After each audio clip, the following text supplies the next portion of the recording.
সৌদিতে নেইমারের অধ্যায় শেষ। আল হিলালের সঙ্গে চুক্তি বাতিল। বেশ কয়েকদিন ধরেই চলছিল টানাপোড়েন। নেইমার আল হিলালে থাকবে কি না তা নিয়ে চলছিল নানা কথা। অবশেষে ভাগ্য অন্বেষণে চূড়ান্ত সিদ্ধান্তটি নিয়ে ফেলেন নেইমার। সৌদি আরবের পাট চুকিয়ে দিয়েছিলেন তিনি।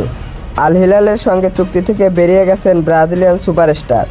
গতকাল সোমবার সামাজিক যোগাযোগ মাধ্যমে নেইমারের সঙ্গে চুক্তি থেকে বেরিয়ে যাওয়ার খবর দেয় আল হিলাল। সৌদি প্রো লিগের ক্লাবটি জানায়, দুই পক্ষের সমঝোতার মাধ্যমেই সিদ্ধান্ত চূড়ান্ত করা হয়েছে। এর মধ্যে দিয়ে ব্রাজিলিয়ান ক্লাব সান্তোসের সঙ্গে চুক্তির পথ সুগম হলো নেইমারের।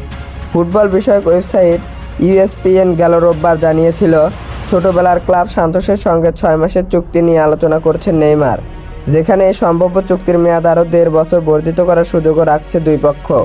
আগামী বৃহস্পতিবার বা শুক্রবার নেইমারের চুক্তির বিষয়টি আনুষ্ঠানিকভাবে জানাবে বলে খবর পেয়েছে ইএসপিএন।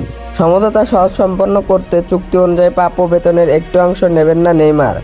ব্রাজিলিয়ান তারকা ছেড়ে দেওয়া অর্থের পরিমাণ $2.50 লাখ থেকে $3 কোটি মধ্যে, কিন্তু চুক্তি অনুযায়ী নেইমারের পাওয়ার কথা $6.50 লাখ।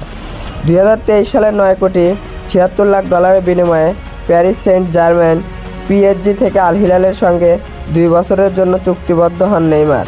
এরপর হ্যামস্ট্রিং ইনজুরিতে পড়ে একটানা 1 বছর মাঠের বাইরেই ছিলেন তিনি।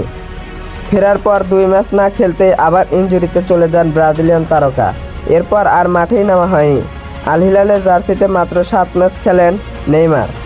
এসব ম্যাচে গোল করেন মাত্র একটি, সেটি 2023 সালে 3 অক্টোবর এএফসি চ্যাম্পিয়ন্স লিগের গ্রুপ পর্বে নাসাজি মাজান্দারনের বিপক্ষে। তো প্রিয় দর্শক, আপনাদের কি মনে হয়, নেইমার কি তার ছোটবেলার ক্লাব সান্তোসে ফিরবে? তো অবশ্যই আমাদের কমেন্ট বক্সে জানাবেন।